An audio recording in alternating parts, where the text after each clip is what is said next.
Таксопарку Такси Хайп требуются водители на своих автомобилях для работы в Яндекс.Такси. С нас супер условия и, конечно же, большие заработки. Очень много водителей по всей России доверились нам, работают и вполне себе счастливы. Так что приходи в WhatsApp, ссылочка будет в описании. Удачи! Привет, аккуратно, там ступенька. Ой-ой-ой. Да-да-да, не упади. Привет, привет, заходи. Привет. Привет. Твоя улыбка и это солнце, я надеюсь, сегодня сделают чудо чудесное. А именно скрасят мой...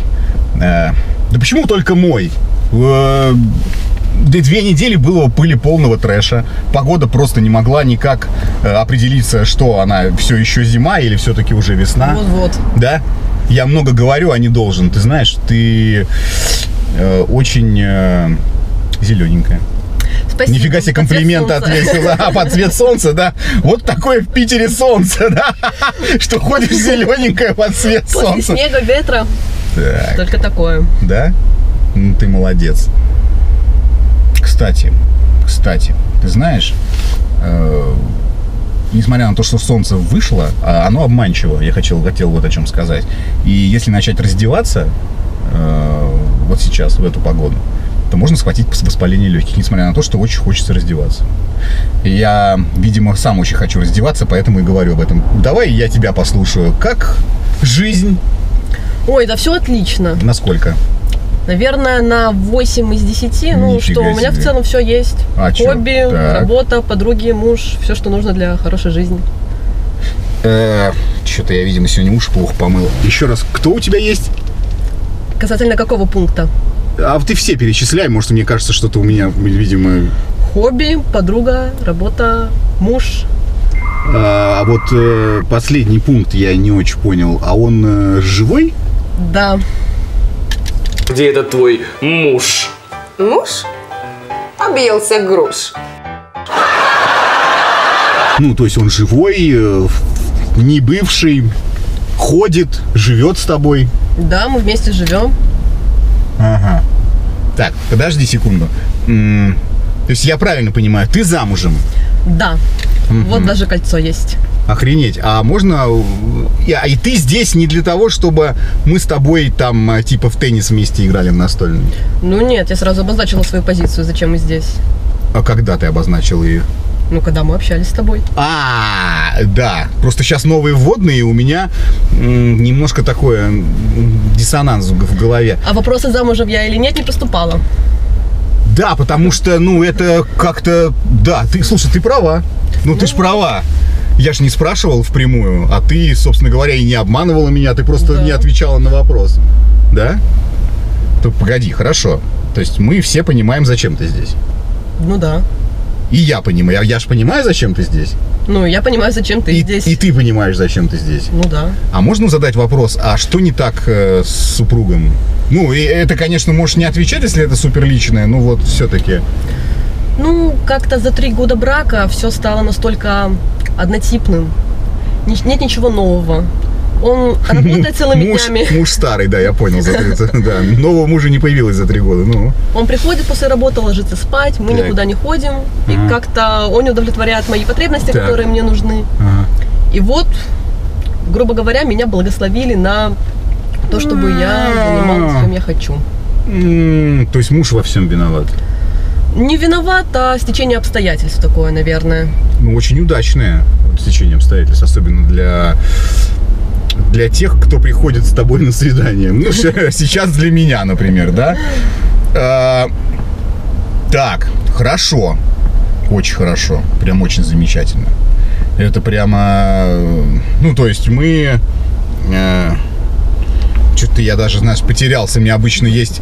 Ну, как необычно, я же охотник, да? Ну, я же должен как-то завоевать, да? Да. Ну, как-то там уговорить, уболтать. А тут как бы все дичь поднесли на блюдце. Ну, то есть, как бы уже, я не знаю, раненую или как... Или... Ну, времена другие сейчас. Времена другие сейчас. Слушай, ты знаешь, я-то все-таки, видишь, рассчитывал как раз на какие-то не одноразовые одноразки, а как-то я думал, ну, как-то пообщаться, как-то в отношениях покувыркаться вот в этих вот моментах. Ну, а что тебе мешает?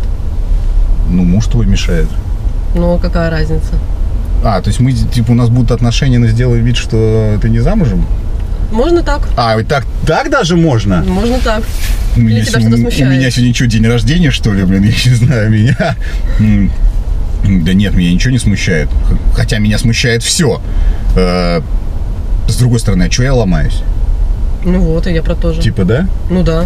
Ну, не завоевал ты, ну, не побегал с ружьем, да, как бы, не пострелял там, да. Ну, вот сразу пришла лань, постучалась и сказала, вешай на стенку, да. Хочешь пострелять, иди в тир. Хочешь пострелять, иди в тир, блин.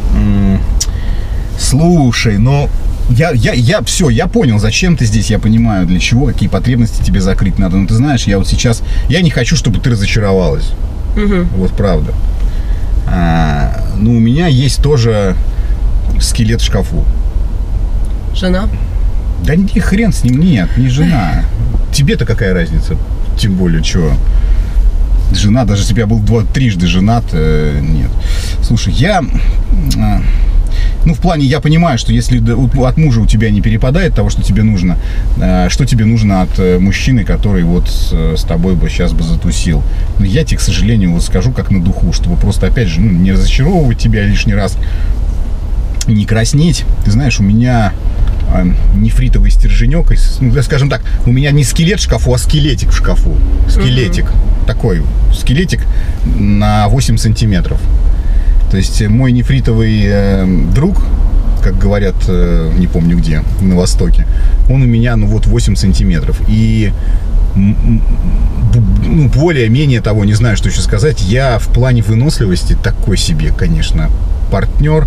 Ну, раз я, конечно, выстрелю, но долго в тире не задержусь. Ну, то есть вот на один выстрел меня хватит, на этом как бы все. Ну и то, я долго целиться тоже не буду. Секунд 20, максимум 30 и привет.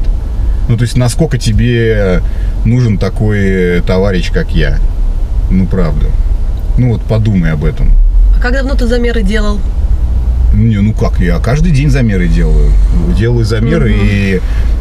Нет, если ты к тому, что он не растет, мне лет, уже не растет он, никак. Я что только не делал, там и гирьки, и мази, и все остальное. Ничего не работает. Там есть какие-то, ну, я боюсь, как бы совсем у меня не сломался механизм.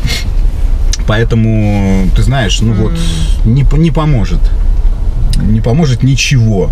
Ни там шаманства никакие, ни заклятия, ни порошочки. Даже твоя фантазия, если она у тебя есть, конечно. Без так нее что, никуда. Без нее никуда, да. Ну вот как-то, ну вот. Ты понимаешь, да, я понимаю, я нарядный парень, я приехал на танке, я такой весь кайфовый вроде бы, да, и вроде такой весь состоятельный, но в одном месте, к сожалению, я несостоятельный. Ну, так вот вселенная балансирует, понимаешь, кто-то с возможностями, но с маленьким ключиком золотым, а кто-то без возможностей, но, так скажем, с большим достоинством. Ну, кто-то вот, может быть, попроще, я не знаю, там какие-нибудь вот... Да даже бомжик может лежать, понимаешь, от него может плохо пахнуть, но зато он может всю ночь, и у него бейсбольная бита в штанах, а у меня, к сожалению, нет. Ну, ты, честно говоря, застал меня врасплох? Ну, прости, я уж правду решил тебе сказать. Ну, у меня просто нет слов, это просто пиздец. Ну, как? Ну это как? Просто пиздец. В таких вещах надо как-то заранее предупреждать. А ты не спрашивал, я не спрашивал, замужем ты или нет. Ты не тоже спрашивала, верно. Сколько у меня там чего в габаритах. И вообще, как я, ну, могу, не могу. Ну, вот такая ситуация. Ну, а что? Ну, не каждый день с такой ситуацией просто сталкиваешься. А, это да. Так, а что ты предлагаешь мне сейчас сделать? Я тут выделила целый день. Собиралась, красилась. Придумала мужу миллион отмазок. Угу. А в итоге что? Так. Что за хуйня сейчас происходит? Что ты мне предлагаешь делать сейчас? Слушай, ну я ведь говорю, что за полчаса, да, вот пока мы тут будем сидеть, даже есть в ресторане, он не вырастет. И у меня сил не прибавится. Я как мог скорострельнуть вот своей 8-сантиметровой рогаткой. Вот все, что я могу, это все могу. Единственное, что вот какой совет я тебе могу дать, я вижу, что ты нервничаешь, что я прям чувствую накал и грусть в глазах чувствую. Тут вот там вот есть интим-магазин. У меня есть дисконтная карта. Там можно купить там и 15, и 20 сантиметров, и даже 30. Ну, то есть ты можешь пойти туда и как-то вот вопрос таким способом решить. Вот бери и сам покупай себе 30-сантиметровый дилдо и пихай себе в жопу. Точно? Аккуратно. Не упади. Очки упали. Да. 30-сантиметровый в жопу — это прямо не то, чтобы мне сегодня хотелось. Хотя чувствую, с такими свиданиями всякое может быть в дальнейшем. Тьфу-тьфу-тьфу. Вот так, друзья. Вы знаете мой принцип. Я не... Как там... Короче, что-то там не это, и не шпиль брошенная, да? Или как там? Забыл, короче, поговорку. Напишите, кто помнит. Хер с ним. Вы же знаете мой принцип. Я не шпилю замужних. Вот. И... Конечно же, когда я узнал, что она замужем, мне пришлось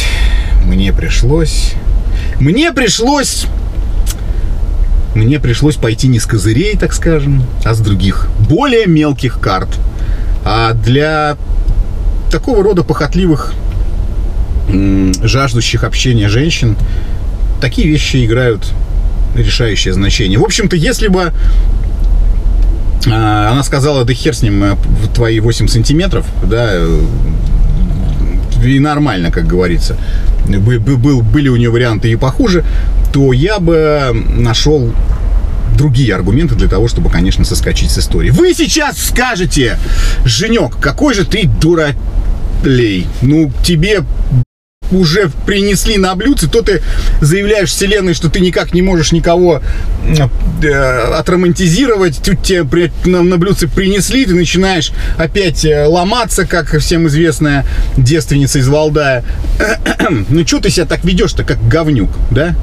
И нас не радуешь, понимаешь, достижениями своими. Ну, друзья мои, должны быть хоть какие-то принципы. И мой принцип — это не, как я уже сказал, не заморачиваться. Из солидарности с замужними дамами. Муж, который не может стать новым мужем уже 3 года этой барышни, будь добр, найди в себе силы и пару косарей на тематический костюм, чтобы однажды прийти домой, одеться, не знаю, где ты там работаешь, ну, предположим, ты не сантехник, одеться сантехником или каким-нибудь другим пожарным, например, и как-то так отлюбить свою супругу, чтобы она перестала шляться по всяким злачным местам. Типа моего танка. Я уже сказал, что я езжу на танке. Кто не слышал, что я езжу на танке, я езжу на танке. Правильно я поступил, неправильно, можете написать, но я вот здесь делаю именно так. Замужних, как стариков, больных и немощных, я не трогаю. Пусть бегут на волю. Не нужна мне такая добыча. Буду наслаждаться солнцем, выпью кофе, одену очки и представлю, что я где-нибудь на берегу какого-нибудь океана. И ноги мне ласкает прибой. Хотя, конечно, бы очень хотелось, чтобы вместо прибоя эти ноги мне ласкало. Но это уже другая история. Пока-пока. Таксопарк Такси Хайп лучший во всем. Очень крутая служба поддержки, моментальные выплаты и невероятные заработки. Нас уже больше 1000 в команде. Приходи, и будет тебе счастье.